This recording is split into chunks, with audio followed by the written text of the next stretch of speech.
অশান্তি করতে পারে না, যে ধর্ম আমাদেরকে মানুষকে ভালোবাসতে শেখায় সে ধর্ম কখনো মানুষকে আঘাত করতে পারে না। কিন্তু ইসলাম এটাও আমাকে শিখিয়েছে, যদি কেউ আমাকে আঘাত করে আমি তার আঘাতের বদলার উত্তর দেওয়ার আমাকে ক্ষমতা দিয়েছে ইসলাম। কৃতজ্ঞতার পরিবর্তে কৃতজ্ঞতা নেই।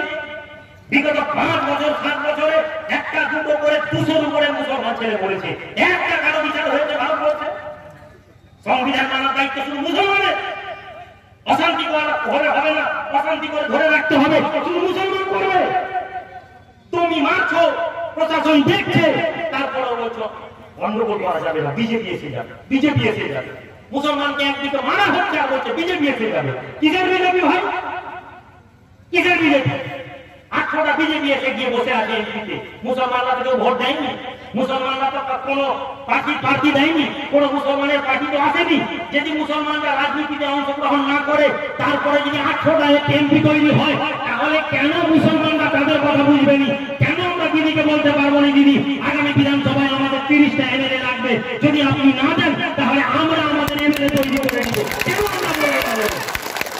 আরে কথা বলাটা কি অন্যায়? একথা বলাটা কি সংবিধান বিরোধী? একথা বলাটা কি আপনার দেশদ্রোহী না? এই প্রশ্ন যদি আপনারা না করতে শেখেন তাহলে সারা জীবন আপনাদেরকে গোলামি করতে হবে। এই প্রশ্ন যদি আপনারা না করতে পারেন তাহলে সারা জীবন আপনাদেরকে মার খেতে হবে। সম্প্রীতির দায়িত্ব আমাদের, আমরা সাম্প্রদায়িক সম্প্রীতি থেকে বেরিয়ে এসেছি। 5 বছর আগে 7 বছর আগে এই পশ্চিম মেদিনীপুরে আপনাদের মনে আছে কিনা জানিনি, একটি এসপি ছিল, যে এসপি এই এলাকায় সন্ত্রাস করে বেরোতো। আমাদের মুখ্যমন্ত্রী তাকে চোখ বন্ধ করে ভরসা করতেন। সেই মুখ্যমন্ত্রীর মা হয়ে গিয়েছিলেন, মেয়ে হয়ে গিয়েছিলেন। তলায় তলায় তলায় তলায় গোটা জেলাটাকে সে বিজেপি করে দিল। যখন আমরা এই কথা বলা শুরু করলাম, ভয় দেখালে আরম্ভ করে দিল, কেস দিয়ে দিব, কেস দিয়ে দিল। মেদিনীপুরে ঢুকতে পারবেন না। আইমাকে ভাই লড়াই করতে হবে, লড়াই করতে শিখেছি, সেদিনও লড়াই করেছি। আজ সেই এসপি চোরের মতন ঢুকে বিজেপিতে আশ্রয় নিয়ে আজকে সে চোরের মতন বসে আছে। দিদি আমরা আপনার বিরোধী নই। কলকাতার রাজপথ থেকে নিয়ে মেদিনীপুরের জঙ্গলমহল পর্যন্ত আপনাদেরকে একটা বার্তা আপনাকে বারবার দিতে চেয়েছি, আমরা বিরোধী নই। সংখ্যালঘু মানুষেরা আপনাকে গ্রহণ করেছে, সুতরাং সংখ্যালঘু মানুষের সমস্যার কথা শুনুন, তাদের কথা শুনবেন না।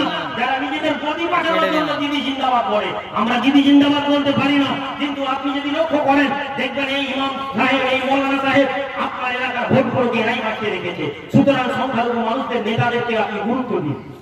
এই কথা বলা যদি অন্যায় হয় তো আমরা অন্যায়কে স্বীকার করছি। আমার বন্ধু, আমার ভাইরা, আগামী এনআরসি ডিটেনশন ক্যাম্প, এনআরসি ক্যাম্পে আমরা যারা এখানে বসেছি, আমরা আপনাদেরকে বলি দুটো আবেদন করে যাই, ভালো করে মাথায় রাখুন। এনআরসি আমরা প্রতিবাদ করব, এনআরসির জন্য আমাদের বিরোধিতা থাকবে। আপনারা বিরোধিতা করবেন তো ভাই? করে দিন, কিন্তু তার সাথে সাথে পেপার ঠিক করে রাখুন। আমরা ন্যায়ের উপরে দাঁড়িয়ে প্রতিবাদ করব। কেউ যেন আমাদেরকে বলতে না পারে আইমা বাংলাদেশিদেরকে সমর্থন করছে। আপনি এখানকার ভারতীয়, আপনার দাদু, আপনার চাচা, আপনার নানা এই দেশের মাটিতে রক্ত দিয়েছেন। 1971 কেন আমি তো দায়িত্ব নিয়ে বলতে পারি 1800 সালেরও দায়িত্ব 1800 সালের দলিল মুসলমানদের কাছে আছে, বলুন ঠিক কিনা? সুতরাং আমরা সেই কাগজকে আমরা এখানে জীবিত রাখবো। আপনারা একটি জিনিস আপনাদেরকে আবেদন করছি, এনআরসি বিলে যে কাগজগুলো জড়বেন তার সাথে আপনাদেরকে একদম আমি বলে দিয়ে যাই, সমস্ত এলাকার নেতৃত্ব আইনার পত্র, আইনার সংগঠনের মেম্বারশিপটা আপনারা গ্রহণ করে রাখবেন। আইনার মেম্বারশিপ নিয়ে নিন। প্রত্যেক মেম্বার, প্রত্যেক জেলায় মাস্টার বদরুজ্জামান সাহেব, মাস্টার মশাইকে দায়িত্ব দিয়েছি আইনার মেম্বারশিপ নেওয়ার জন্য। সবাই মিলে আপনারা প্রত্যেক এলাকায় ইউনিটে যারা আমাদের এখানকার আছেন, আমাদের সভাপতি সাহেব আছেন, যারা আছেন, তাদের কাছ থেকে নেবেন। আমি আমার বক্তব্য শেষ করার আগে আপনাদেরকে শুধু জানিয়ে দিই, আমরা আপনাদের পাশে আছি। আসরের নামাজ হবে, যারা নামাজ পড়েননি তারা নামাজ পড়ে নেবেন। অল ইন্ডিয়া মাইনরিটি অ্যাসোসিয়েশন জিন্দাবাদ।